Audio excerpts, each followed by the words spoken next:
Зәулім үйден қуылып кеткен зұлым Хансини жүкті болып қалғанын айтып, қайтадан үйге оралды. Бауджи от шашып, оркестр шақырып, оны жеңімпаз қолбасшыдай қарсы алды. Хансини Кумиге масаттана қарап, енді оны қайтадан өзі бағып қағатынын, ал болашақта баласына да қызмет ететінін мазақтап айтты. Бірақ Куми оны шын жүректен құттықтап, қажет болса не керегін сұрай беруін айтты.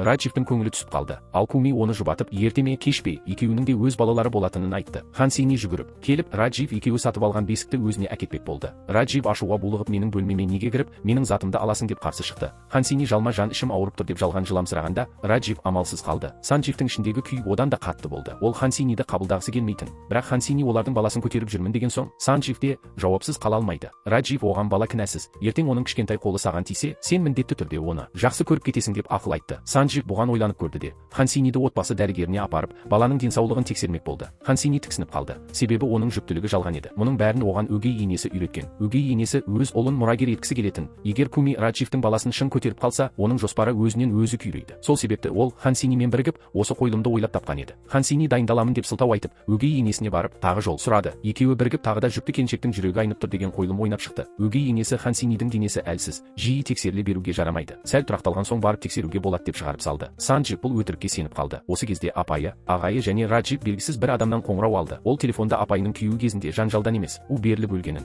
ал қылмыскер осы зәулім үйдің ішіндегі адам екенін айтты. Раджив белгісіз адаммен кездесуді ұйғарды. Олар айтылған мекен жайға барғанда, теледидарда апайының той кезіндегі видеосы көрсетіліп жатыр екен. Ол кезде ағайының әйелі де тірі болатын, әрі өте бақытты көрініп тұрған. Бірақ біреу апайының күйеуіне бір сусын ұсынады. Ол ішкеннен кейін көп өтпей удан өлген. Сусын берген адамның беті көрінбесе де, оның білегіндегі ай тәрізді қал Бауджидікімен айнымай қалды. Мұны көріп, апайы шошып, талып қала жаздады. Зәулім үйге оралған соң, Раджив Бауджиден неге бұлай жасадың? Неге апайымның өмірін қорладың деп сұрады. Ағайы да не, сен оны сатқын деп ойлап, отбасымыздың абыройына нұқсан келмесін деп, олардың үйленуіне қарсы болдың ба? Тура Куми мен Радживтің некесін тоқтатқың келгендей деп ашуға мінді. Апайының есі біртүрлі болып кеткен еді. Ол екі інісінің қасына келіп, ағайына шапалақпен тарс еткізді де, Раджив пен ағайының атынан Бауджиден кешірім сұрады. Себебі анасы қайтыс болғаннан бері ол екі бауырын анасындай бағып қағып келеді. Бауджи апайының күйеуін қаншалық жақсы көргенін білетін. Ол Бауджи мұндай нәрсеге барады деп сене алмай шын айтыңыз. Сіз мұны істеген жоқпын деп айта аласыз ба деп сұрады. Ал Бауджи мен не істесем де, отбасының абыройы үшін істедім. Қажет болса, құрбандыққа да, сатқындыққа да барамын деді. Апайы тағы да талып қала жаздап, бөлмесіне жүгіріп кетті. Ағайының Бауджиға деген сенімі күйреп, ол балта алып, Бауджиді өлтірмек болды. Раджив пен Санджив оны әрең тоқтатты. Бауджи болса әлі мен дұрыс істедім деген кейіппен тұра берді. Сол кезде апайының дауысымен үй жаңғырып, ол үйден кететінін мәлімдеді. Бұл жерде тұра алмаймын. Күйеуімді өлтірген адаммен бір шаңырақ астында өмір сүре алмаймын деді. Ағайы да мен де кетемін деді. Ол қыздарына заттарын жинаңдар деп айтты. Раджив те күтіңіздер, мен де сіздермен бірге кетемін деді. Хансини дәл осы сәт мәз болып тұрған. Бірақ Санджив біз де кетеміз дегенде, оның күлкісі жұтылды. Хансини кеткісі келмей, өлердей қарсы шықты. Бірақ Санджив, егер менімен бірге шықпасаң,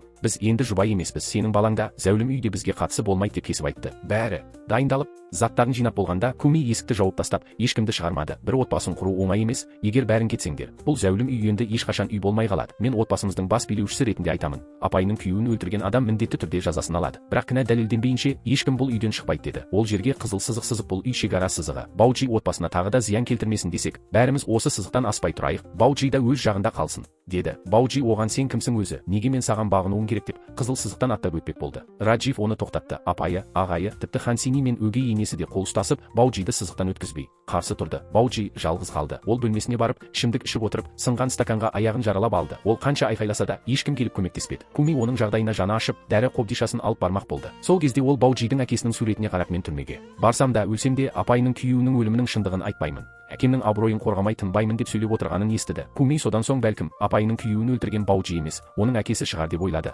Раджив полицияға шағым түсіріп, полицейлер Бауджиді ұстауға келді. Куми оған Бауджи мүмкін кінәлі емес деді. Бірақ Раджив оған сенбей, Кумидің кісі өлтірген адамды жақтап тұрсын деп ашуланды. Дәл сол кезде полиция келді. Раджив Сандживке өз бөлмесіндегі суырмадан флешка алып келуді тапсырды. Онда Бауджидің қылмысына дәлелдер бар еді. Бірақ Санджив барғанда флешка жоқ болып шықты. Ол бірден оны Хансини ұрлады деп ойлады. Хансини де мен алған жоқпын деп ант су ішті. Бірақ расында ол түнде Радживтің бөлмесіне кіріп, флешканы ұрлап кеткен. Раджив болса, мұның бәрін Кумиге жүктеді. Флешка туралы мен тек саған айттым, ал сен Бауджидің кінәсіз болуы мүмкін дедің. Демек, сен оны қорғау үшін жасырып қойғансың деп айыптады. Дәлелі болмаған соң, полицейлер кері қайтты. Апай мен ағайы да Кумиге шабуылдап, қалайша кісі өлтірген адамды жақтайсың деп кінәлады. Раджив Кумиге күн батқанға дейін флешканы тауып әкелуді бұйырып, әйтпесе оны Бауджидің жағындағы адамдар қатарына қоспақ болды. Куми амалсыз апайының көмегіне жүгінді. Ол апайына флешканы өзім алған жоқпын деп ант берді. Тек сол белгісіз адамның телефон нөмірін беріңіз. Сол адам маған қайтадан дәлелдерді бере алады деді. Апайы оған нөмірді берді. Куми белгісіз адамға хабарласып дәлелдер, жоғалып кетті, жаңасын беріңіз деп өтінді. Ол оған мекен жай жіберіп, келіп ал деді. Куми 1 сағат ерте келді. Бұл адам кім деп күтіп тұрды. Біраздан кейін қара бетперде киген адам келіп, флешканы теледидарға қосты. Куми видеодан Хансининің күйеуіне у берген адам шынымен Баужимен бірдей белгісі бар екенін көрді. Бетпердедегі адам кетпек болғанда Куми оны артынан ұстады. Тартысу кезінде оның бетпердесі түсіп қалып, Куми оның өгей енесінің ұлы Аджи екенін көрді. Ол бұл Баужидің лайық жазасы деді. Куми бұл істің артында бір құпия барын түсінді. Баужи қатыгез болса да біреудің үстіне жала жабуға жол бере алмайды. Ол бәріне шындықты айтуға бекінді. Ал Хансини Кумиді өзінен бұрын ұл туғанын қаламай, өгей енесімен бірігіп, Кумиді ұрлап, көлік жүксалғышына тығып тастаған. Олар оны алыс жерге апарып тастағалы жатқанда кенет жолды бір көлік бөгеп қалды. Санчив пен Раджив Кумидің белгісіз адаммен кездесуге кеткенін біліп, оны іздеп барып таба алмай, үйге қайтқан еді. Өгей енесімен Хансини жоспарын жалғастыра алмай, уақытша тоқтатуға мәжбүр болды. Ал Куми есін жиып, байлаудан босап, жүксалғыштан шығып үлгерді. Раджив өзін өзі жазалап, қабырғаға басын соғып жатқанда Куми жүгіріп келіп, оны тоқтатты. Раджив оның дауысын естіп, қуаныштан құшақтап алды. Хансини мен өгей енесі бұл жағдайдан кейін қатты қорықты. Енді зәулім үймен қоштасатындарын білді. Куми бәріне белгісіз адам Аджи. Ол өзі мені ұрлап, көлік жүксалғышына тығып кетпек болды деді. Өгей енесі дереу жоққа шығарып Куми өтірік айтып тұр. Менің ұлым олай істемейді деп айғайлады. Апайы да толық сенбей тұрған еді. Бірақ Раджив мен Кумиге толық сенемін деп, өгей анасына ұлын дереу шығаруды талап етті. Өгей анасы барынша жалтарып, Кумиге дәлелің бар ма деді. Куми күттеп Аджидің бөлмесіне жүгіріп барып, іздей бастады. Ақыры бір флешканы тауып алып, 2 флешканы Санчивке көрсетеді. Бір флешкада тек апайының күйеуіне сусын берген адамның қолы ғана көрінді. Ал екіншісінде қылмыскер анық көрінді. Ол 3 ағайындының әкесі болып шықты. Сонда ғана бәрі Баужиге жала жабылғанын түсінді. Апайы күйреп қалды. Өмір бойы ең қатты сыйлаған әкесінің өз өмірін күл талқан еткенін ойламаған еді. Апайы Баужиге шапалақ тартып, неге шындықты жасырдың деп сұрады. Баужи әкесінің өлер алдында одан абыройын қорғаймын деп ант бергенін, оны өлгеннен кейін кісі өлтірген деп атауын қаламағанын айтты. Ол барлығынан шындықты жасырғаны үшін кешірім сұрады. Апайы және бауыры Баужимен құшақтасып татуласты. Санчив пен Раджив те өздерін кінәлі сезінді. Баужиге сенбей күмәнданғандарына өкінді. Куми болса мен Баужидің жүрегі қатал емес екенін білемін. Егер ол шынымен сондай адам болса, баяғыда ақ тірі жүрмес едің деді. Ол швабра алып, жердегі қызыл сызықты өшірді. Енді бұл үйде ешқандай шекара болмайтынын білдірді. Баужи бұл өзіне айтуға болмайтын шындықты Куми өзі ашып қояды деп ойламаған еді. Әрі Кумидің өзіне сенетініне де таң қалды. Хансини дереу алға шығып, әке, мен де саған сенемін деп мақтанғысы келді. Бірақ Баужи оны елемеді. Раджив те Кумидің бұл отбасы үшін істегендерінің бәріне алғыс айтты. Бірақ дәл осы сәтте Аджидің дауысы естілді. Ол түрмеге түспесе де, Баужи өз ісінің жазасын өтеуі керек деді. Баужи оның не айтайын деп тұрғанын түсінді. Аджи мылтық шығарып, Баужиге кезенді. Дәл оқ атылғанда Куми Баужиді итеріп жіберіп, оқ өзіне тиді. Аджи Кумиге зиян келтіруді ойламаған, шошып қашып кетті. Куми ауруханаға жеткізілді. Құдай сақтап, оқ тек иығын жанап өткен екен. Кумидің жағдайы жақсы екенін білгенде, бәрі қуанып қалды. Бірнеше күннен кейін Куми ауруханадан шығып зәулім үйге оралғанда, Раджив есік алдына гүл төсеп, бәрі оны қарсы алды. Бірақ Баужи Куми кіре алмайды деді. Раджив әкем бұрынғыша қырсық екен деп ашуланды. Баужи асықпаңдар, тек аздап күтіңдер деді де, есікті қайта жапты. Барлығы аң-таң болды. 5-ке дейін санап, ол есікті ашуға рұқсат берді. Раджив ашуланып есікті итеріп ашқанда үй қараңғы болды. Сол сәтте жарық жанып, бүкіл үй гүлдер мен әдемі сәнмен безендірілгені көрінді. Баужи Кумиге қарап, біздің үлкен келініміз, үйге қош келдің деді. Куми абдырап, не айтарын білмей қалды. Баужи бұдан кейін де мені әке деп атай бер. Сенің осы үй үшін жасаған барлық жақсылығыңды көріп жүрмін деді. Енді сен бұл үйдің үлкен келіні ғана емес, менің қызымсың деді ол. Хансини бұл сөздерге сенбей, құлағын жауып, түс көріп тұрғандай болды. Куми қуаныштан көз жасын төгіп, өзін ең бақытты қыз сезінді. Содан соң Баужи Кумиге күріш құйған ыдыс пен синдур суын ұсынды. Куми қайтадан келін рәсімін орындап, ресми түрде зәулім үйге кірді. Хансини ішінен бәрі бітті. Енді бұл үйде қайда сиямын деп ойлады.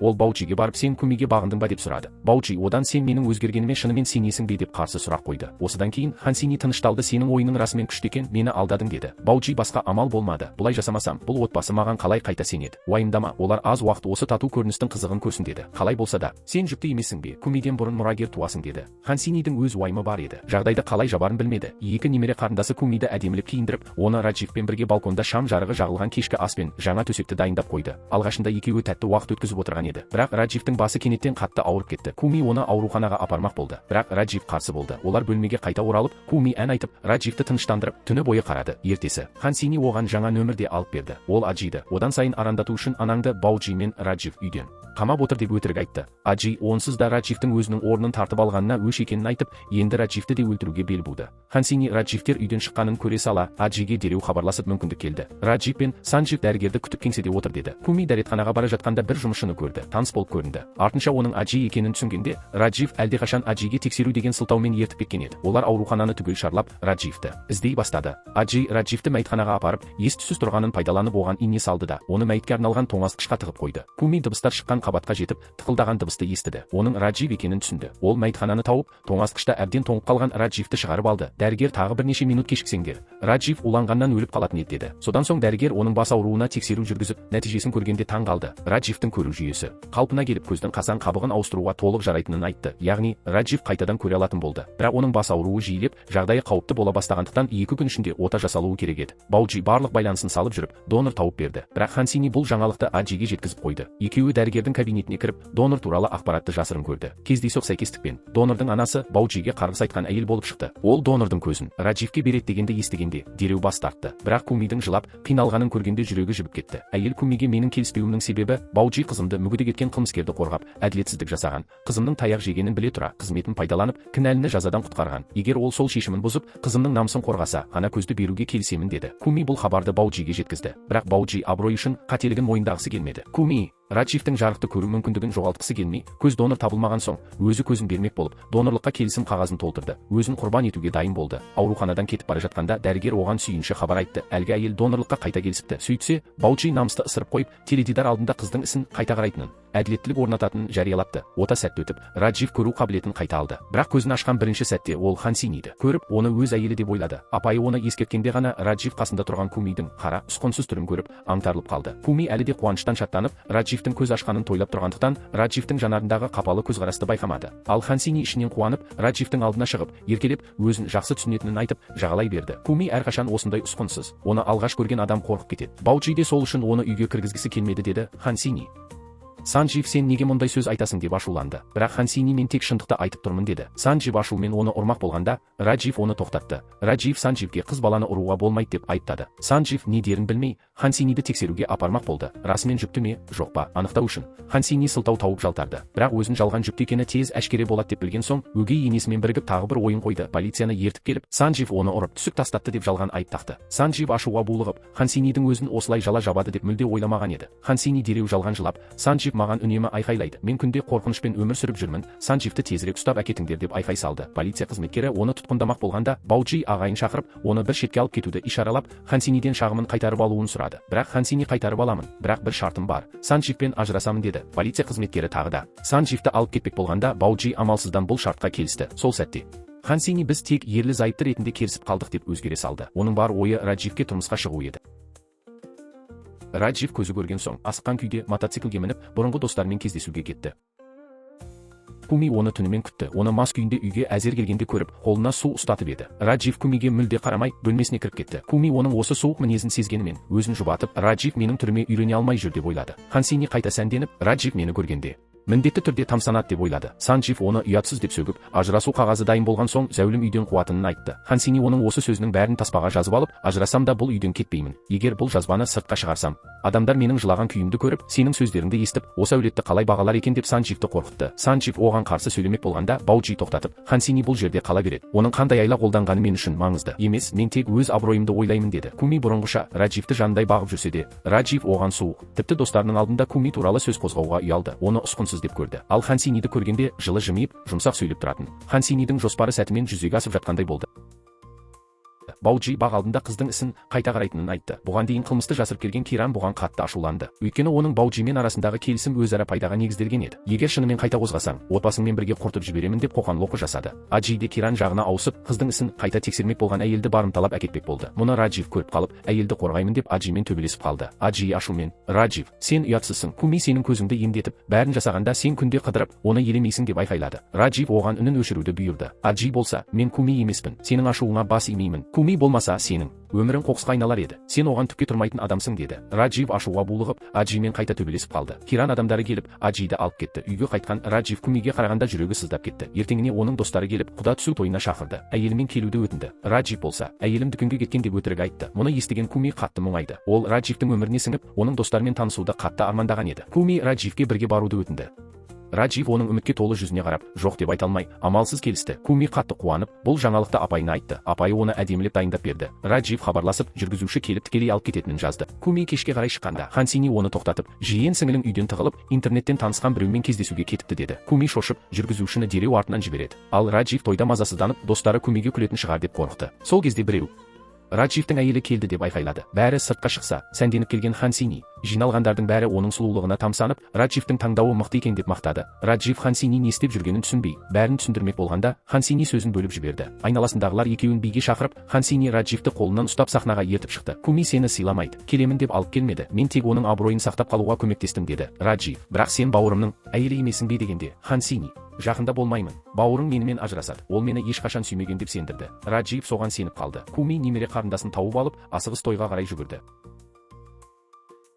Ал Аджи сыртта Радживті көздеп күтіп тұрған еді. Куми кіріп келгенде Аджиді көріп қалып, Радживті итеріп құтқарып, өзі Аджидің соңынан жүгірді. Іште отырғандар аз ғана бұрынғы ана сұрықсыз әйел кім деп сұрап, оны үй қызметшісі шығар деп мазақтады. Куми қайта кіргенде, оның бәрін естіп, Радживтің ұялған қалпын көріп, өзін кінәлі сезінді. Микрофон алып, сәлеметсіздер ме деді. Оның ауылдық акцентіне қатты күлді. Куми, сіздерді күлдіргеніме қуаныштымын. Мен расында сұрықсызбын, бірақ жаман адам емеспін. Кім екенімді білгілерің келді ғой. Мен Радживтің жарымын деді. Жұрт, мүмкін емес деп шулады. Куми, Радживті мазақ етпеңіздер. Бұл оның кінәсі емес. Ол менің өмірімді құтқарған батыр деп екеуінің тарихын айтып берді. Жұрт Кумидің шынайылығына разы болды. Куми кетпек болғанда, Раджив оны тоқтатып, Кумидің бұрын өзіне жасаған жақсылықтарын есіне алды. Ол баршаға, бұл менің әйелім, Куми деп жариялады. Бәрі Хансиниге қарап, онда сен кімсің? Неге сендер ерлі зайыптыдай жүрсіңдер деп сұрады. Раджив оны інімнің әйелі деді. Хансини ұялып, сылтау айтып қаша жөнелді. Ол Аджиді тауып, келісім жасады. Маған Раджив керек, саған Куми деді.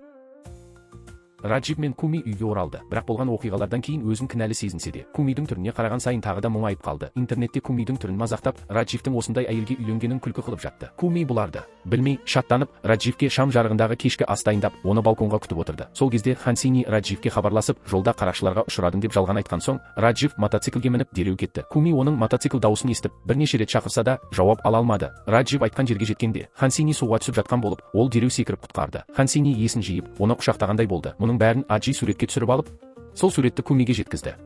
Кумидің жүрегі күйреп түсті.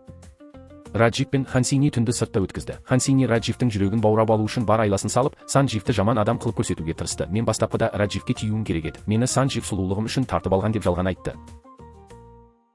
Раджив оған сеніп қалды. Таң атқанда екеуі үйге оралды. Бәрі аңтарылып екеуінің істеп жүргендерін ұят деп сөкті. Хансини тағы да әлсіз кейіп танытып еді. Раджив оны қорғап шықты. Бұл Сандживті одан сайын ашуландырды. Ол Радживке, сенің көзің сау болса да жүрегің соқыр. Кумидің еңбегін ұмыттың деп айқайлады. Раджив болса, өтірікші, неге сен 2 миллион төлеп Хансиниді алдың да маған 200 мыңдық Кумиді қостыңдар? Егер Куми сондай жақсы болса, неге өзің алмадың деді. Осы сөздердің бәрін Куми сырттан естіп қалды.